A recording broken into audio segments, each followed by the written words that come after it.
Today we're going to use this time to talk to everyone about the relationship between autism or depression and Mahayana Buddhism, or how Mahayana Buddhism can treat some of the psychological disorders that are quite common among people nowadays. Before we just get into that, I'd also like to take a moment to specifically mention to everyone here that roughly between the hours of 7:40 p.m. and 8:40 p.m., there will be a particular period of time that is important to note. I'll use Chinese to briefly share with you some thoughts and perspectives on this topic. Then, from 9 a.m. to 10 a.m., I will speak entirely in Tibetan to talk about how we can actually, in fact, truly educate and nurture our future generations, our descendants, and those who will follow. But this part will be in pure Tibetan, which many of you probably won't understand. I just asked some people in the audience, and they said that they truly and genuinely wanted to listen. But as for those individuals who are around me here today, not a single person might truly understand a single word. So during that one particular hour, it's possible that no one would grasp anything. If you can't understand a single word and just endure it, won't it be quite painful? However, if you genuinely wish to listen and pay attention, that is perfectly fine as well. In that particular case, if we are unable to complete everything within the designated hour, if we don't finish the talk, I can recite a lineage transmission from the words of my perfect teacher, Dzogchen Preliminary Practices, in our next class.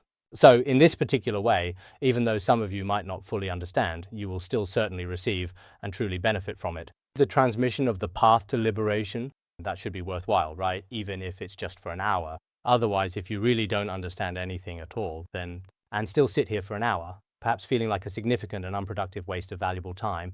So today I'd like to delve a bit deeper into the complexities surrounding conditions such as autism or clinical depression, exploring their various facets and impacts. I am profoundly concerned and genuinely care a great deal about these significant and pressing issues. The fundamental reason I care so deeply and passionately is that in the not-so-distant past, because of these specific and often debilitating kinds of illnesses, perhaps on a truly global scale, these issues did not break out with such serious and widespread consequences.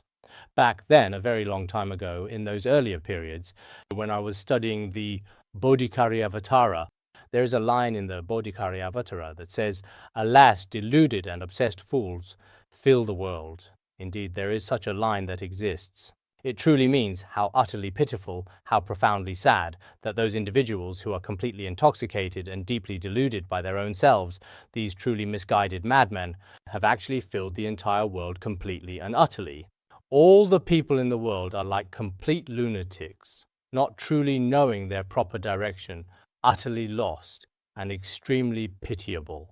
When I was explaining this profound verse, although this particular event was probably more than 2,000 years ago, it is still relevant today.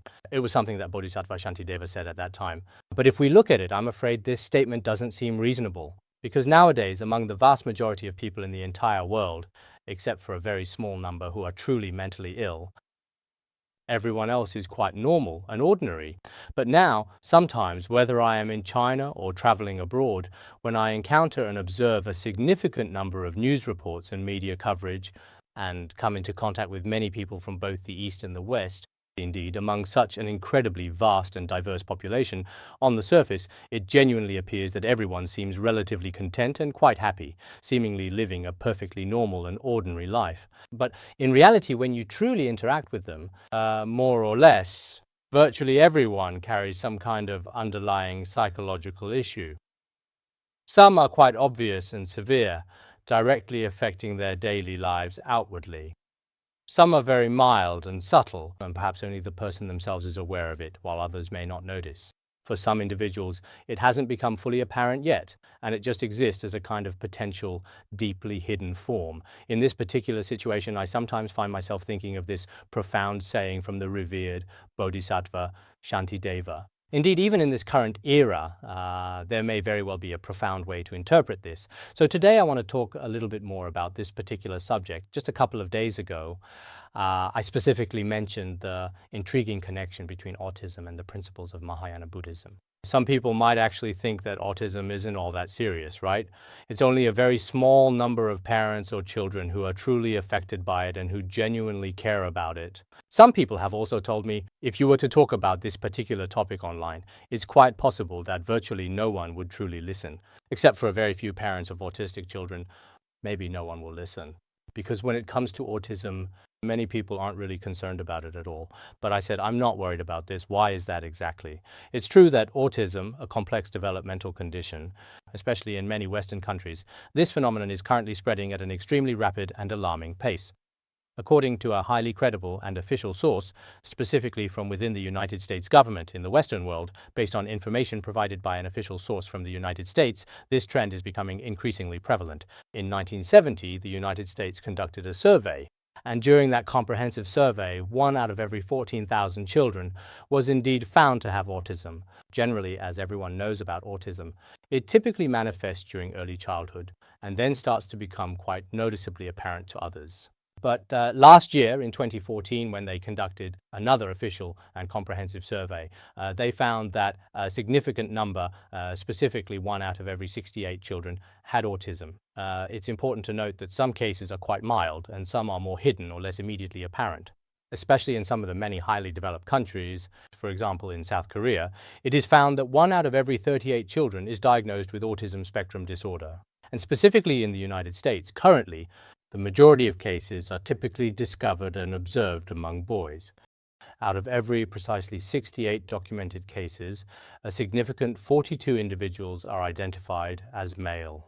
Consequently, from a profound economic and societal perspective, both the United States and the United Kingdom are currently expressing considerable and growing concern, particularly as the overall number of diagnosed autism cases continues its steady and noticeable rise in the foreseeable future. It will directly impact their daily lives. So now, presently, in the United States, about $200 million each and every year annually are being allocated to various significant autism-related efforts in order to provide essential care and support. And reportedly, the United Kingdom as well, between £5 and £6.5 million sterling, to help these children with autism with various important aspects of their daily lives.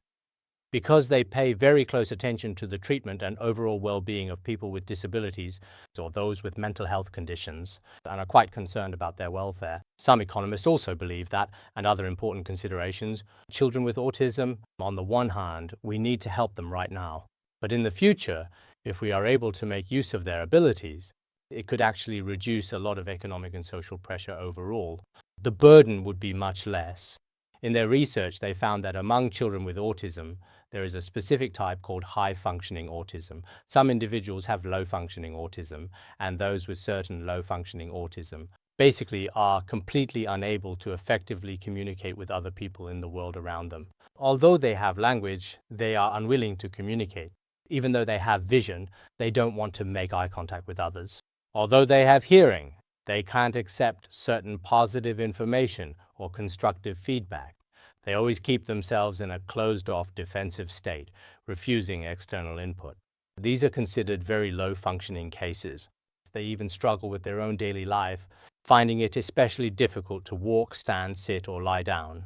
Parents of such children are particularly worried. Once they are gone, it seems that this child will be left completely alone in this world with no one to rely on. So for the parents, I have also met some parents of children with this kind of autism before. They said, well, while we are still alive, we already feel the pain of hell because we are extremely worried that in the future, our children will also be abandoned by society. If left entirely on their own, these vulnerable children might tragically starve or even freeze to death due to harsh conditions. There is also a distinct and remarkable group of high-functioning autistic children. What are they truly like? You could certainly say that some of these particular children possess an exceptionally strong and often highly detailed memory. They also have a very strong ability to imitate, and their entire daily routine is very well organized and maintained. Whether it's their toys or the things they do regularly, there is always a certain pattern to it. If anyone disrupts this pattern, then they will face consequences. They can become extremely upset, even furious, and may do some very extreme and dangerous things. However, if we make positive and constructive use of some of their inherent abilities, we might find a more beneficial and advantageous outcome. The international community now believes that these children, if educated and trained, can be ideally suited to efficiently managing certain extensive information databases or effectively overseeing, for example, comprehensive libraries or other relatively structured and well-defined jobs, all of which they can also competently handle. In this way, we can effectively and fully utilize the resources of their brains. As a result, the economic pressure on society will also be greatly reduced. That is why there is so much international attention on this issue. There is a great deal of concern internationally about the current situation of children with autism, including their education and the causes of their condition. Of course, when it comes to the causes, why were there so few cases in the United States in the 1970s, and why are there so many now? Some experts firmly believe that it is indeed very highly likely to occur, that the testing equipment that we used in the past was not as advanced as it is now, and perhaps back in the 1970s, there weren't as many sensitive instruments to detect these cases. Some individuals genuinely believe that the current dietary habits of both parents and their children are also a significant contributing factor. There are, for instance, many genetically modified foods, various pesticides or highly processed foods, and so on, which are consumed regularly. Air quality and certain dietary factors, among others, may also contribute to this. There are analyses from this perspective as well. Of course, from a Buddhist point of view, it may also be profoundly related to karmic effects stemming from previous lives, as well as certain attachments and so on in this present life. It can also be explained in this way. In any case, I haven't specifically looked into this particular issue before, and I honestly don't know much about the current situation of children with autism in China or other countries around the world, what their current circumstances are like. But in fact, if we look at some situations, we can observe that they might actually be quite similar. Many children and families nowadays are extremely stubborn and selfish, including being unwilling to interact with their parents or with others. They are especially likely to just hold onto a computer or a phone device by themselves, and apart from that, they often do not want to interact with anyone else. They possess a particular and profound sense of loneliness, just like that. Autism is also commonly called loneliness disorder. Some people affectionately call them children of the stars, saying that each individual star in the vast sky has its own unique world. Apart from that, it is impossible for one star to merge with another. So when it comes to children with autism, their characteristic is that they only want their own world. Other than that, some are even very averse to their parents. So in this kind of situation, when we are educating children, if we happen to notice this kind of situation, we genuinely need to consider and determine the most effective and appropriate methods for educating them, specifically to help them learn how to truly relax and find a sense of calm. At the very beginning of this process, we may have some effective ways to provide assistance. But after a certain point, especially for some children with intellectual disabilities, it really does become quite difficult. Once we discover this, I think that, as Mahayana Buddhists, we should endeavor to help in every possible way we can. For example, if their parents really pass away, when Buddhists see this situation, we should find ways to help. There are some Buddhist organizations or groups of Buddhists who can come together. We can pool our strength together and work as one, and do something truly meaningful and impactful for the broader society. This critically includes some children nowadays who are also actively participating and learning within specialized educational environments, specifically in schools designed for people with various disabilities. In these particular and important cases as well, Mahayana Buddhists should also show deep concern and understanding. This is indeed the very first thing that I truly wanted to clearly say. The second important thing I really want to talk about today is clinical depression.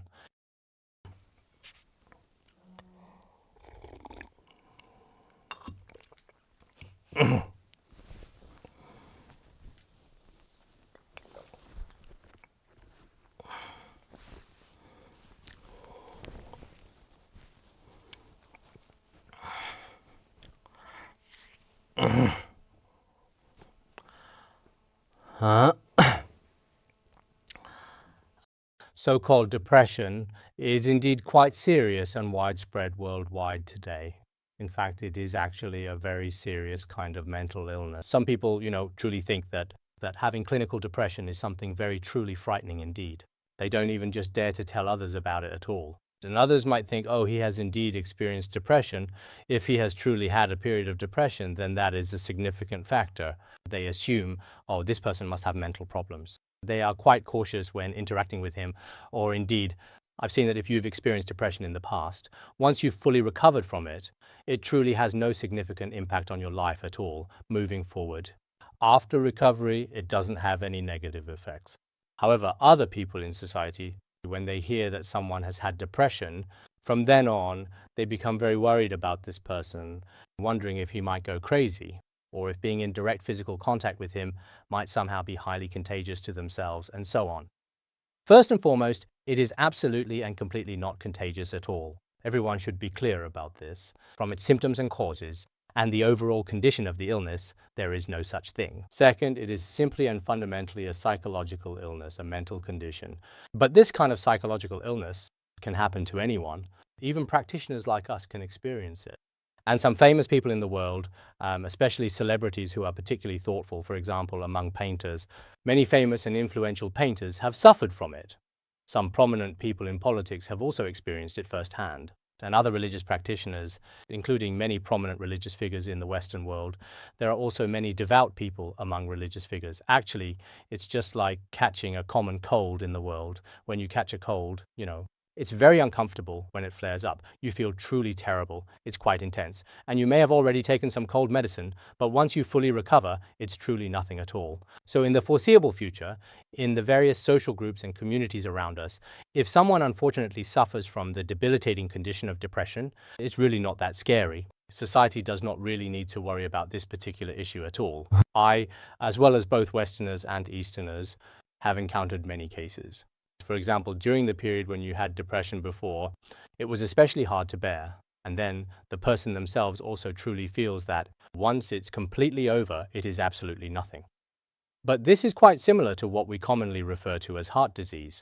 For example, back in the 1980s, starting from my second year after coming to the institute, my heart was in particularly bad condition. And then some monastics I was quite familiar with. When I was very often with them, I would always talk to them. Besides that, even with some of the best Khenpos, I really didn't want to talk to them at all. It was truly like that. During that difficult period, I absolutely couldn't sleep at night. And during the course of the day, it truly felt like, for no apparent reason, sometimes I was especially angry. And at other times, it felt like life had no meaning or purpose whatsoever. This is a very common characteristic of clinical depression. Its main distinguishing feature is that the person typically feels in this world, there is truly no inherent meaning or purpose to living. Even the most insignificant and smallest things, people tend to dramatically exaggerate them a great deal, making them seem far more important than they actually are. For example, if someone says you're unattractive, then you think, if I'm unattractive, then everyone in the world must also think I'm unattractive. It's just especially like that. In the past, I thought that many women might have a significantly higher incidence of clinical depression, primarily because their moods tend to change much more quickly and dramatically. So in the Institute, when handling various things, I often get especially worried, particularly when there are several women present in the immediate vicinity. If there are 4, I can't focus on just one, otherwise the others will be unhappy. So I look at this person first, then that one. And finally, after looking at the 4th one, I then give everyone a general, somewhat vague glance. This way, maybe everyone will feel okay. But now it seems that men are like this too. For a period of time, when I was handling issues with the men, because sometimes men can also be really very sensitive. They'd say, Khenpo, 2 or even 3 years ago, you said something quite significant to me, and I still remember it. At that time, in front of others, you only looked at them and not at me. So some men are actually even more fragile than women. See, when I say about men, the women are always very happy. It's really and truly accurate. So now I actually feel that this profound depression, I think it's just like having a heart problem, like heart disease, or like catching a cold. But this kind of illness, if not properly treated, can also be very dangerous, potentially leading to severe complications. Now, when some international statistics are compiled, especially in developed countries like those in Europe and America, the current situation is indeed extremely severe. Basically, when I recently went to the UK the other day, I specifically asked a lot of people at that time, including several professors from Cambridge, Oxford, and London in the UK. When I had the opportunity to speak with them and ask about this issue, each and every one of them told me that, right now, depression is a very serious issue among us. At that time, they said it was about 1 in 6 people. 1 out of every 6 people suffers from depression. This is the case throughout the entire UK as well. And the same goes for the Netherlands and Germany, among others as well. It's also very much like this in the United States, you know. When it comes to China, it might also be very easy to gather such statistics and data. Many people have these kinds of psychological disorders. Actually, it's not something that is terribly frightening. But we need to recognize what kind of illness it is. In reality, when someone suffers from it, it's extremely painful, and they have strong suicidal thoughts. Its main characteristic is suicidal ideation. Take Van Gogh, for example. He just couldn't take it anymore in the end, you know. He was such a famous and truly renowned painter, and now each of his paintings is worth well over 80 million US dollars today. A person like that, who was originally an extremely talented individual, but in the very end, he just simply couldn't bear it anymore. He was in tremendous psychological pain. Later, he tragically cut off his own ear and eventually, in a desperate act, shot himself. He died at the young age of 37.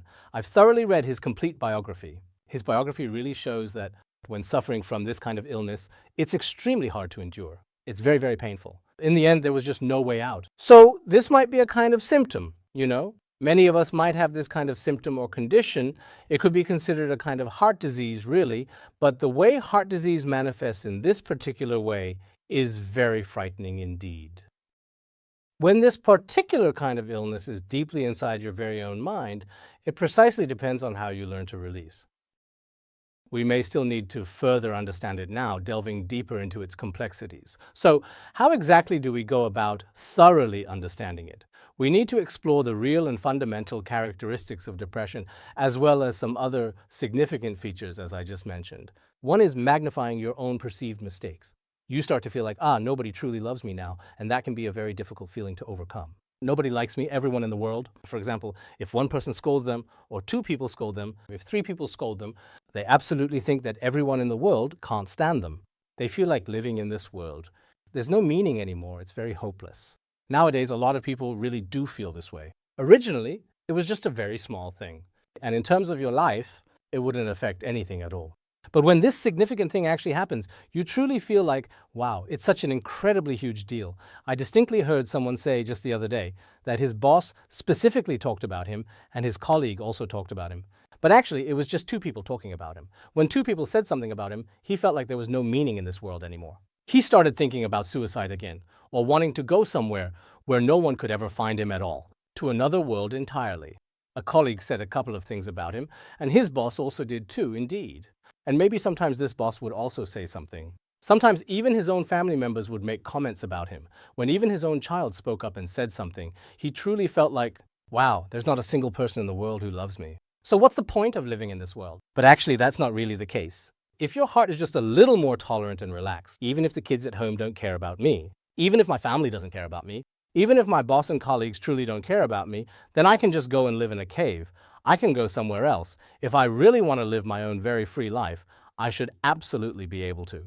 But at that particular time, he simply couldn't manage to do it. He consistently kept restricting his own heart more and more, gradually limiting his true feelings. After binding himself in such a profound and inescapable manner in the end, it truly becomes something profoundly terrifying at that particular point in time. For instance, in the historical context of early America, I distinctly recall reading in Abraham Lincoln's comprehensive autobiography. This is how he vividly described his experience with depression. He frequently used a black dog as a powerful metaphor. He famously said, "When I am working, this black dog often bites me, causing considerable distress. When it bites me, and I see that things are getting quite serious, I will immediately go to the hospital for medical treatment, because according to what I read in his biography and understood, he spent his whole life fighting this difficult condition, and it was extremely distressing and painful for him." So, when we talk about depression, I think that nowadays people in the world sometimes, whether they are practitioners or not, including some of us fellow practitioners here today, also experience some mental discomfort. Actually, mental health is very important. If your mind is strong, then whether it's a challenging physical illness or some significant troubles that arise in life, or the immense pressures stemming from society or within your family, you can effectively handle them. You can steadfastly persevere. But if our minds unfortunately become fragile, then we absolutely can't withstand anything at all from the outside world, and there's simply no way to adequately support ourselves. No matter what you currently possess, it ultimately won't work out. And therefore, the power of the mind is very important. But this mental strength, as I have just mentioned, it may be closely related to what we now commonly refer to as clinical depression, to a certain significant and considerable extent. So in this situation, Mahayana Buddhism actually possesses some profound and effective methods as well. So what exactly are these particular methods that are employed?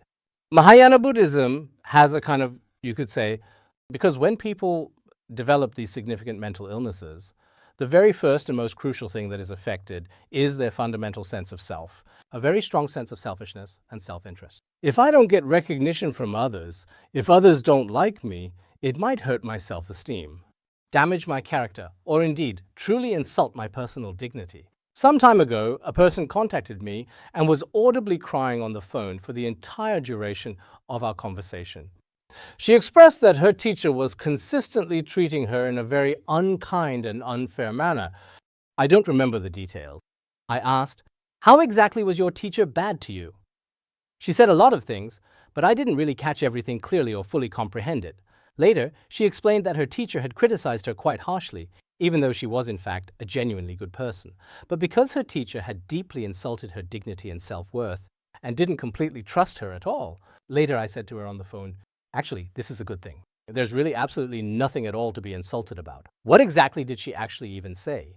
Maybe I'm not explaining this very clearly today, but what I mean is, nowadays, many people think that if I do something exceptionally well and others unfairly criticize me, or if others deliberately trample on or insult my personal dignity, in a certain fundamental sense, we inherently know that deliberately insulting someone's inherent dignity is profoundly unreasonable. However, from the profound and expansive perspective of Mahayana Buddhism, and specifically within the deeply contemplative context of meditating on universal compassion and boundless loving kindness, actually, when sentient beings treat me badly, this is truly the most effective and optimal way to practice. When others intentionally insult my personal dignity, regardless of whether it's your dearest family members or your beloved boyfriend or girlfriend, or your boss, your colleagues, or your classmates, no matter who it is, if they truly insult you and are genuinely trying to cause you harm, you can take a moment to observe. What exactly is my current state of mind right now?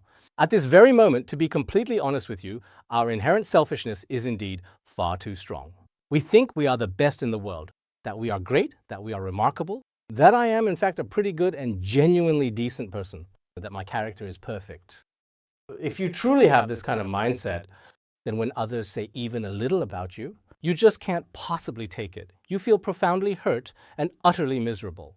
But if in fact you don't set yourself on such an incredibly high pedestal, a position of elevated self-importance, and see yourself as an ordinary person with karma, afflictions, and obstacles, with many noticeable and significant faults on your part, then when others talk about me, when others point out my shortcomings and very apparent faults, it is also completely reasonable. If we truly possess this kind of mindset, then no matter what others may say or utter, even if they deeply insult your character, you won't care about it in the slightest. So I genuinely believe that at this very moment in time, a significant number of us possess rather delicate and easily affected hearts. As for the reason why our hearts have become so incredibly fragile and susceptible to emotional distress, one is that, as ordinary people, our ability to withstand things is relatively weak.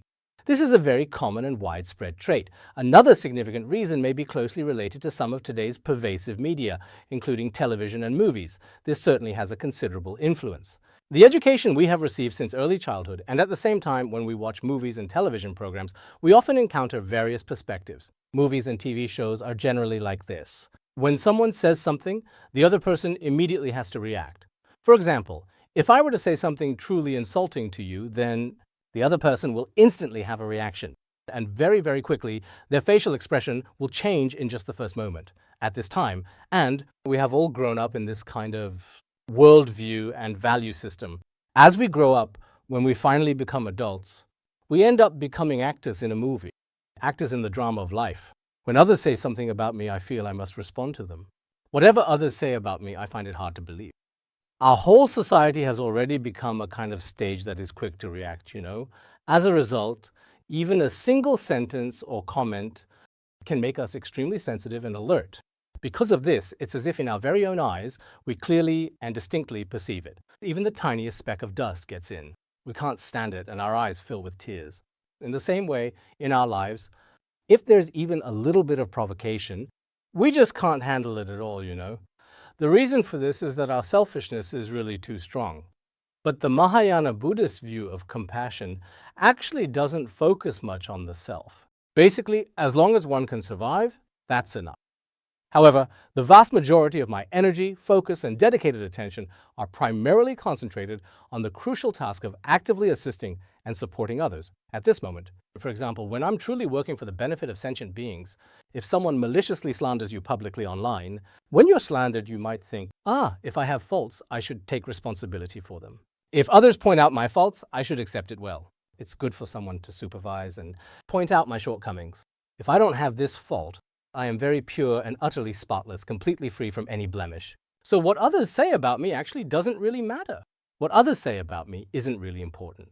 What's important is that I help others. So perhaps I might not even pay any real attention to it at all. Similarly, if a person is very selfish and another person really wants to help others, when this person who wants to help others is insulted by others, he really won't take it to heart at all in any way. But when sentient beings are insulted, he cares a lot. When he himself is insulted, he doesn't care. But for someone whose compassion and bodhicitta are not well cultivated, even if someone says just a little bit, perhaps a small amount, even a tiny, seemingly insignificant remark or casual comment, and attacks you, you immediately can't take it anymore. You start to turn against them, actively seeking revenge, and feeling an especially profound sense of hurt and betrayal. So, my initial suggestion is, what exactly should we strive to cultivate within ourselves in this situation? We should cultivate compassion and bodhicitta. If we don't even have compassion? As for compassion and bodhicitta, it may play a very important role in strengthening our minds. It has a very important function indeed, because many of our psychological issues, whether it's depression or autism, are all really due to an excessive attachment to the self itself. We're wound up way too tightly, and as a result, if we originally didn't take ourselves so seriously, if we weren't so concerned about ourselves, then when others criticize you, insult you, or even hit you, you'd think, this temporary self doesn't really matter. As long as sentient beings benefit, that's fine. It's as if your mind becomes extremely, extremely relaxed. In life, we often think, people are treating me badly, they're not good to me. But if we possess a strong sense of compassion and bodhicitta, then we realize that being treated badly is only natural. Given how flawed I am, what good can come from this heap of karma and afflictions? If you think in this particular way, your suffering may naturally decrease a great deal. This is just one effective method among others. Another method is the wisdom of no self, Among all the various qualities in our minds, the wisdom of no self is really the strongest and most powerful. Because we know that all of this suffering comes from our attachment to the inherent existence of material things. Once we truly realize some of the emptiness of no self, once we really understand this profound wisdom and teaching deeply at that very point, we can confidently say that we won't be so fragile anymore. From another perspective, there's a particular term that's quite popular nowadays, and it's gaining significant traction. It's called a glass heart. You see, glass, if it's not tempered glass, it is quite fragile. The other kind of glass, if you just touch it a little, it shatters completely immediately. It's gone right away. Now, the hearts of many young people are also glass hearts. Just a little comment. So nowadays, many people are especially cautious when they speak. Some people simply avoid interacting with others. I don't dare to interact with people, otherwise I might be a bad person. I might say anything comes to mind. As soon as I speak, I inevitably end up offending countless people. So I simply choose not to speak at all. In our academy, there are some people who have the big sign with the words, "No talking," hanging around their necks. Some genuinely want to keep silent and focus on their practice, while others just can't seem to control themselves, afraid of offending others. So this kind of silence is also a way of restraining themselves. There are people like this. Actually, of course, if you are in retreat and keeping silent, that's also acceptable. But the most important thing is our mind. It shouldn't be so easily shattered or broken, What should we turn it into then? A strong Vajra mind of wisdom that truly realizes emptiness. This kind of Vajra mind, if we carefully examine the detailed biographies of truly great masters throughout the annals of history, it becomes profoundly evident that no matter what harsh insults, malicious slander, or severe ascetic hardships they relentlessly faced, for them, every single disaster and every profound suffering was ultimately transformed. It was transformed into another profound kind of wisdom and understanding. In every aspect of their lives, everything that happened was a good thing. For example, if they got sick, they would think, wow, this illness is actually very good for me. I can use it to take on the suffering of sentient beings. When others had completely abandoned them, they would genuinely say, wow, that's truly great. Now I have absolute freedom without being constrained or limited by anyone else. They would never be utterly defeated or fall into deep despair because of this challenging situation, nor would they ever choose suicide. They would never do that. So this approach should truly be the most thorough and comprehensive. I once read about a very famous Western national leader. He was a prominent and influential president. When he suffered from a severe bout of depression and genuinely couldn't cope with the immense pressures, in the end, he, despite being the president himself, faced significant personal challenges. Would often see some words of praise about himself in the newspapers. There would be some words praising him. He would cut them out. Then, whenever his depression became very severe, he would take them out and read them himself. So this is precisely the kind of person I am. I'm not the worst person, he would tell himself. And after he finished reading, he would feel a little bit more relaxed and at ease. Actually, I truly think for such a truly great and influential leader, to have to use such a superficial, almost trivial thing to comfort himself is also quite pitiable. But truly indeed, in this very world, it is so. On the surface, it truly appears that we all seem to be very successful and accomplished individuals. But inside, each person has more or less some troubles, and some things that do not always go their way as they might have originally hoped or anticipated. In this particular and challenging situation, I truly and sincerely hope that some of us, if we study the profound and intricate Dharma, if we have an opportunity to study the root stanzas of the Middle Way. Recently, I've been studying the commentary on the root stanzas of the Middle Way, the clear words, and I feel, wow, there are such wonderful treatises in the world. Will I have time in the future to teach them, if I can teach them? Of course, when a person finally faces the separation of the four elements of the body, maybe no one can do anything about it. Some people die when they're young. Some people die when they're old. But aside from that, generally, if we understand the emptiness of the Middle Way, if we truly possess the wisdom of the Middle Way's emptiness, then some of the simple afflictions in the world, some simple attacks from others, shouldn't shatter us or turn us into glass hearts. We should actually become much stronger and stronger over time instead. In this regard, within our current study group, within the Institute, there are indeed some people like this.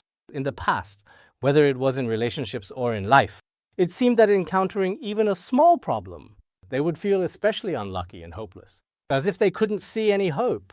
In the very end, they would truly feel that perhaps the only viable option available to them was to leave this world themselves. But later, because they fortunately encountered the true Dharma, the profound teachings, after encountering the true Dharma, this is certainly not some kind of magic, nor is it some other method to truly change you in any way. It should be a profoundly positive and genuinely correct approach to improve oneself. Following this, I sincerely hope that you all can use the authentic teachings of the Middle Way to repair yourselves. This is practicing and cultivating through the profound Vajra mind. And then, from a secular perspective, I was deeply thinking, when it comes to complex things like clinical depression or the spectrum of autism, the vast majority of the underlying causes often come from one's own profound self-concept and the persistent attachments that people have. As for the issues brought about by these persistent attachments, observing the inherent impermanence of things more often can also prove to be a beneficial solution. This is because, from what I have personally seen in the symptoms of many different illnesses and health conditions, everyone tends to feel that nothing in this world ever changes. For example, he thinks, my family is doing just fine. Why did such a very sudden and unexpected change happen? Isn't it often said that after his father passed away, he developed a significant and debilitating depression? Or after he got divorced, his entire mindset underwent a profound and lasting change? Or he used to be very successful and highly accomplished at work, but then his company unfortunately went completely bankrupt and ceased operations. And from then on, he became depressed and didn't dare to face others, and so on. In fact, these people haven't cultivated an understanding of impermanence. If one has truly understood impermanence, then in our lives there are definitely many, many things, whether it's your status, your reputation, your talent, your appearance, or your entire family situation. They are all constantly changing, always in flux. Moment by moment, instant by instant, day by day, month by month, year by year. Everything in our lives is constantly changing day after day without fail. People change, things change, and objects change as well. Everything is constantly changing and evolving, always in a state of flux. All things in the world are in a very unstable, fragile state like this. So within the broader scope of your own life, when you happen to notice certain small changes, you'll quite naturally begin to think, wow, the Buddha already said that all conditioned phenomena are impermanent, that everything in the world is impermanent.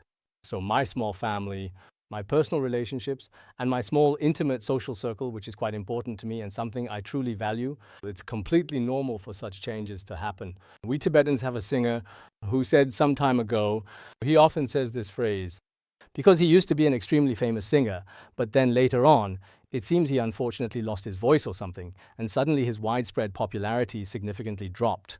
Some other celebrities also experienced this kind of challenging situation too, right? He used to be incredibly popular throughout Tibet, but then all of a sudden, it was almost like suddenly no one really cared about him anymore. Because if he can't actually produce the notes with his own natural voice, people can be very realistic. When people need him, everyone is probably very happy about it.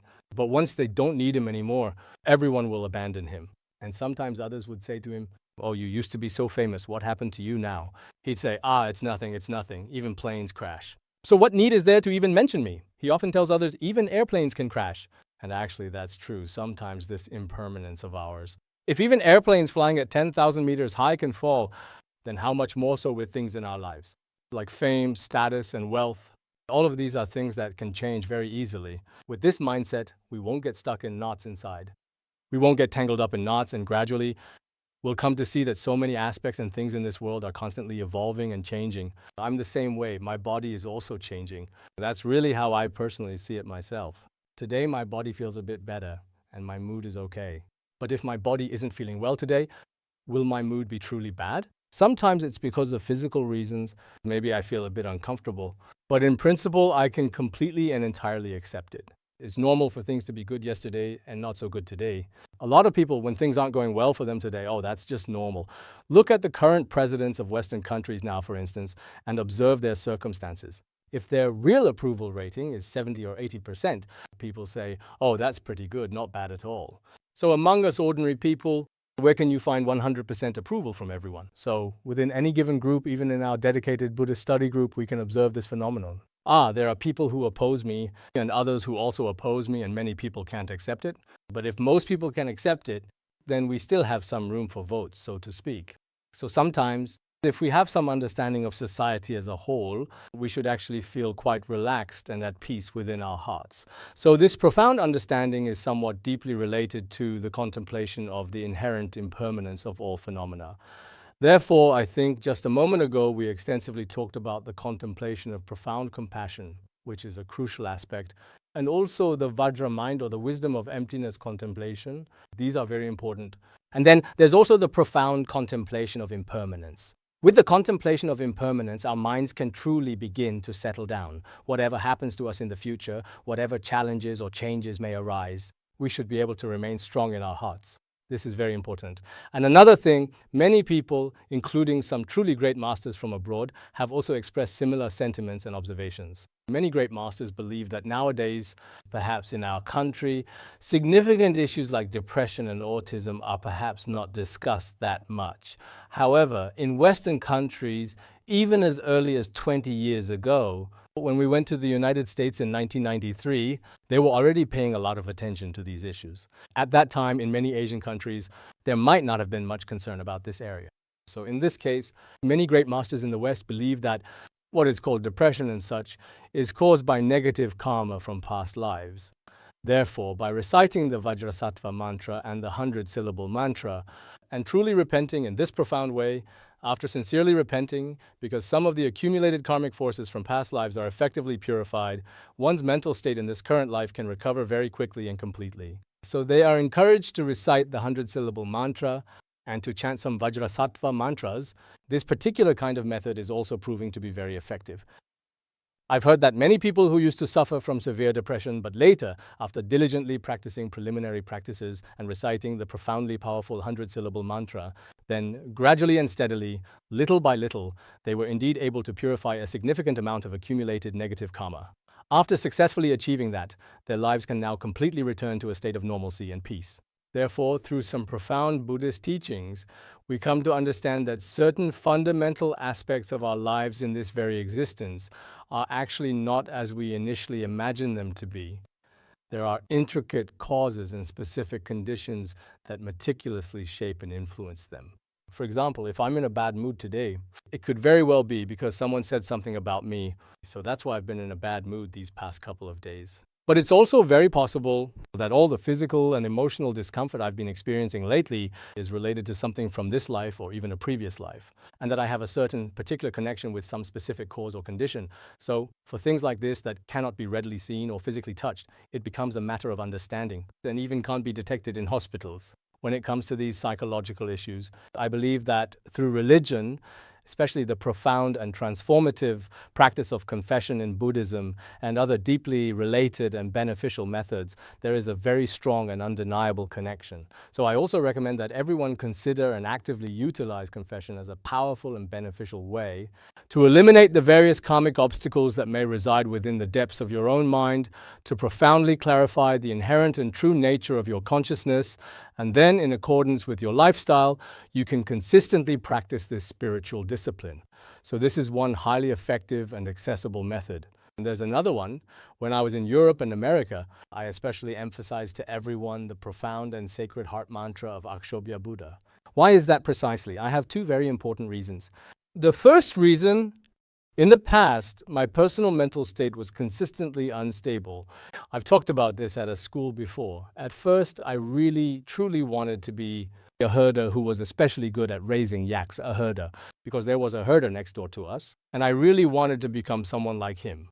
But later on, after I went to school and started studying, there was a very famous doctor in the village at that time, and I really wanted to become that person. Later, when I attended the teacher's college, there was a teacher, and I really wanted to be a teacher like that.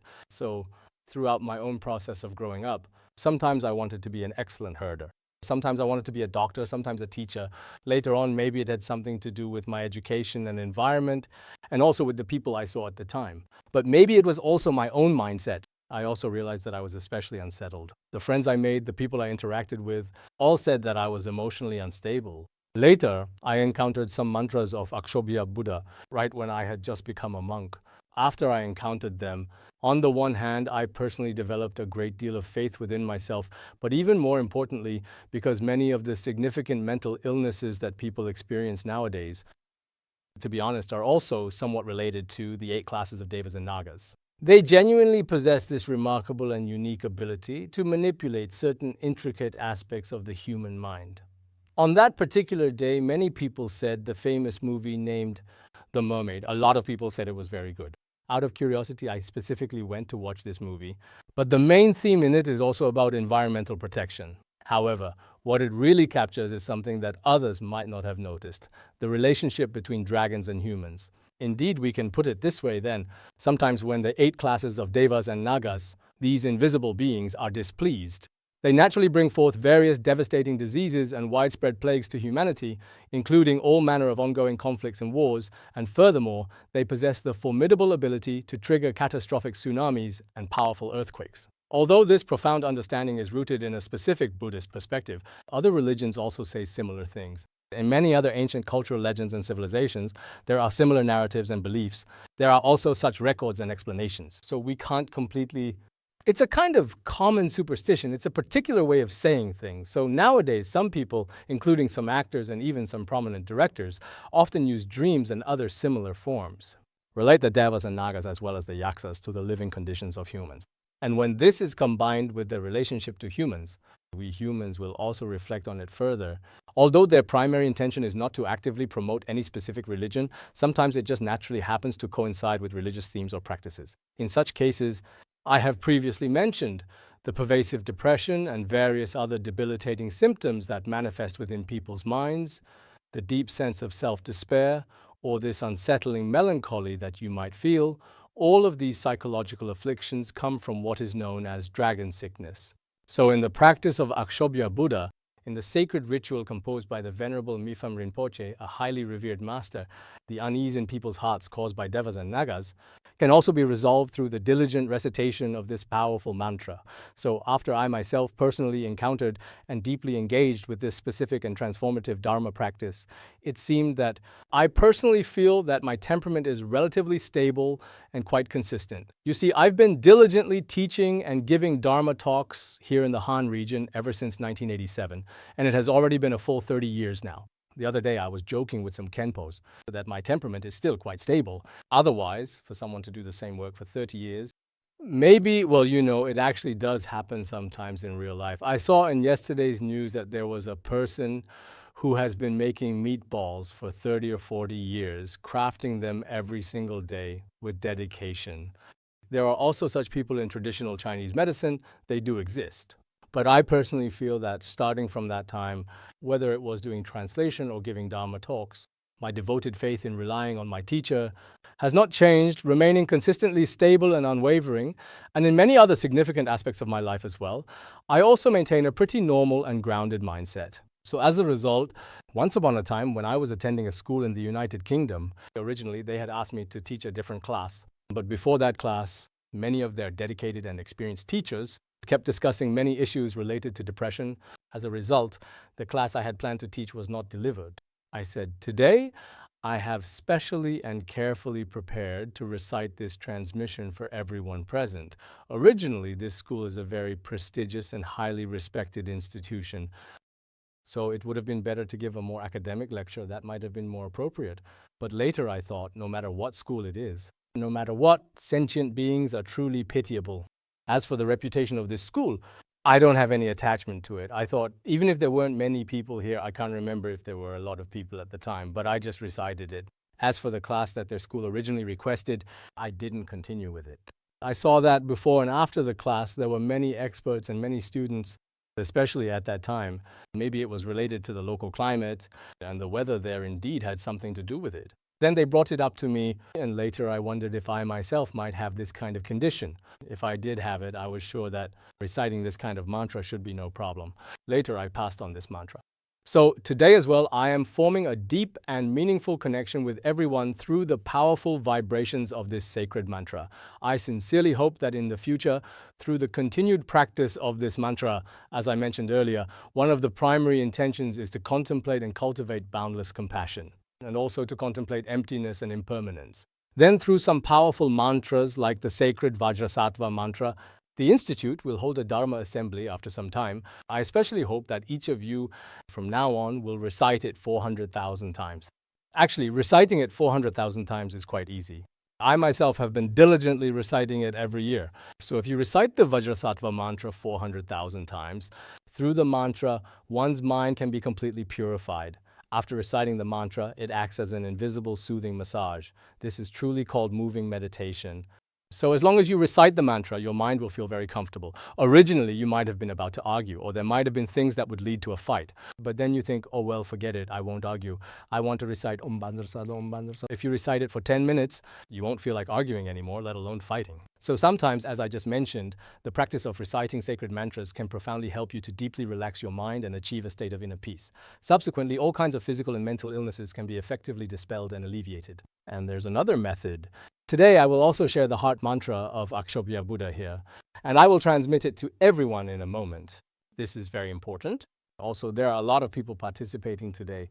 So I especially and sincerely hope that each of us can truly study the Dharma diligently and with great care every single day. Right now, there are still very few people who seriously study the Dharma systematically in a thorough way. This is the case in China and actually also in the United States as well. Every 8th and 15th day of the lunar month, there are huge crowds burning incense and worshipping the Buddha, but many of them are quite superstitious. They don't truly understand the teachings of Buddhism. So I especially hope that everyone can truly use the internet and some Dharma texts and other related resources to genuinely study the Dharma. Studying the Dharma also takes some time. It's not that you just read the Diamond Sutra today and then read the Heart Sutra tomorrow and that's enough. Oh, I believe in Buddhism now. That's it. It's not like that. We should definitely say that within a certain well-defined scope, if we truly put in genuine and sincere effort, it's not really about how Buddhism is this or that particular thing. Sometimes I myself don't even think I'm a Buddhist. I don't think in that particular way. As long as Buddhism truly aligns with the fundamental truths of this world, then we are all Buddhists, all seekers of truth. If the principles of Buddhism do not simply align with the truths of the world, even though I am a Buddhist, I would not acknowledge Buddhism. I can put it this way.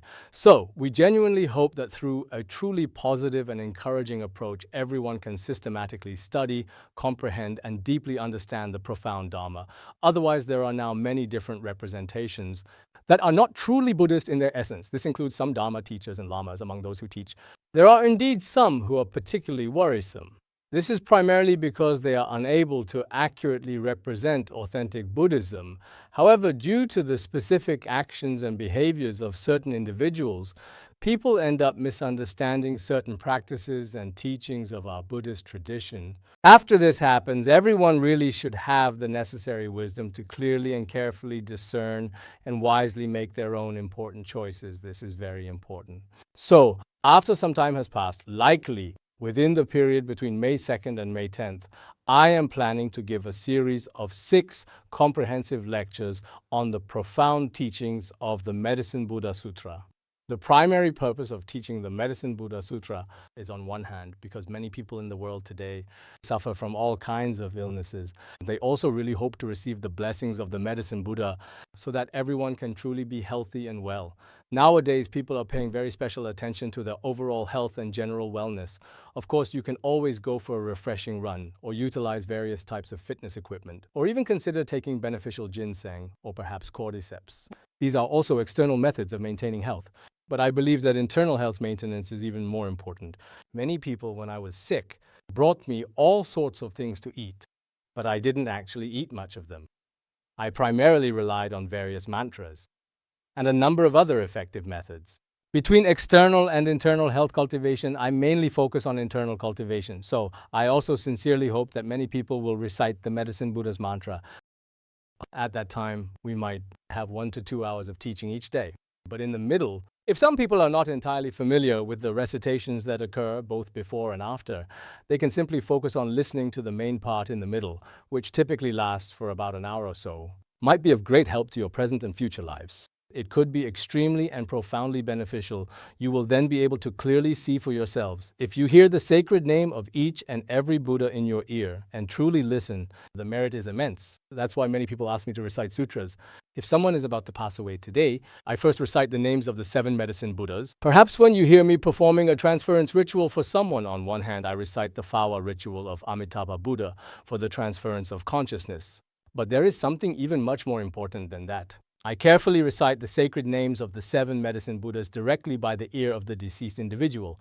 Subsequently, when I proceed to perform life release ceremonies and rituals, in the life release ritual I composed before, the 7 medicine Buddhas are also the primary and central focus of this discussion. Therefore, it is very important. Of course, whether you choose to attend or not, whether you decide to listen attentively or not, it genuinely makes absolutely no discernible difference whatsoever to me personally. Now, I do not seek any personal fame, nor do I seek any material wealth. What exactly do I seek then? I especially and truly hope that each and every one of you will have a healthy mind and a healthy body. And if your body is healthy but your mind is not, it is very painful. If your mind is healthy, even if your body is not very healthy, it shouldn't be a big problem. I've seen people with especially healthy minds, practitioners, whose bodies often require medication and injections, but they are always very happy in any situation. The way they truly interact with the people around them and the world is also very harmonious and visually appealing, creating a pleasant and balanced aesthetic. So tonight, my lecture in Chinese will finally come to a complete and thorough end here for this evening. Next, I will recite the ritual and transmission of Akshobhya Buddha. I will recite it once for everyone. This will truly and officially count as our very first class for today indeed. Earlier in this presentation, I mentioned that I might continue speaking until approximately 7:40 p.m. If we strictly adhere to the previously established schedule and timeline, it indicates that there are still a full 2 minutes. Some people are saying that it is indeed very accurate, but I personally don't really know if it is truly accurate or not, to be honest. This book is quite interesting. When I had just become a monk, there was someone named Khenpo Sodargye, who has already passed away many years ago. He gave this to me at that time. The Dharma texts I used to carefully keep and preserved. This particular one has been with me for over 30 long years. I actually got it back when I had just become a young monk. So I recite a little bit of it myself every single day. Moyovi Joptapna Tiapsim Shirtar Mujana Tombangan Le Panya de Zistan Moyom Gumbum Tank Chowurk Cheri Raja Yombe Jagbanzan Tachut Cherzo Jaoyon Pipsig Ju Yishi Mepon Barbi Winyet Na Gargi Nyamdan Tukur Nimir Tan Honlar Nadim Chang Kura Le Gonchu Tonshi Shinlo Mujo de Zandra Maha Rokana Hompat Zandra Maha Rokana Hompat zanra maha rokhana hongpat. If you don't really truly understand the ritual, you can recite this very mantra. If you recite this mantra often enough, then zanra maha rokhana hongpat. Zanra maha rokhana hongpat. Zanra maha rokhana hongpat. Zanra maha rokhana hongpat. Zongji yarpo yike chiban de langchi jope zangwanga la lo nojin la so ba kan jeverin jero. if you recite this powerful mantra here, many worldly harms and obstacles from gods, nagas, yakshas, and so on will disappear. You will also be truly liberated from all various plagues and diseases of life. Langchi jope sammer nga la so bir dikpa tamchit ngibir chakparin jero. After reciting this, a sacred prayer, even grave karmic offenses like the 5 uninterrupted karmas can be purified. Leji sok shinda mangbo shit ba. Also, magnetizing activities are more easily accomplished. Jo. Dessok warchit kanji nimbo lana me pa wo. It dispels certain obstacles caused by demons. So, in this degenerate age, we need to take care of our health externally, such as consistently wearing protective masks when we go out and diligently making sure our clothing adequately protects us from the biting wind. These are essential things we should do. But internally, we can also recite some mantras, contemplate emptiness and impermanence. In this way, both the inside and the outside are very well protected. Otherwise, if we only wear a mask on our skin's surface, it would not be sufficiently effective. If there are various invisible and unseen harms that might enter, it will be very difficult to effectively treat them when the time comes. This was composed by the omniscient Mipham Rinpoche. Today, due to a particularly auspicious and fortunate circumstance, I am offering everyone this incredibly convenient and highly effective method. So now, we will have about a 20-minute break. After these 20 minutes, I will recite a Tibetan transmission of The Path to Liberation. Following that, I will use pure Tibetan to communicate with you all, some of our dear Tibetan compatriots who may be present here today. As a Tibetan myself, I believe I should also speak in pure Tibetan as is customary. Some of them indeed necessitate a certain level of communication and interaction between us. Therefore, precisely at 9 o'clock, I will diligently and accurately recite the complete lineage for everyone present, ensuring it is delivered right on time. After the lineage recitation, if you feel you don't understand or have any concerns, tomorrow, we don't have work tomorrow, right? If there's no work tomorrow, then anything is perfectly fine. If you want to watch something else while listening, that's completely okay too. This isn't really a formal class here anyway. So you can do whatever you like, all right? Not having to work tomorrow is also a good thing, right? Let's do a very simple and brief dedication for this very first session just now.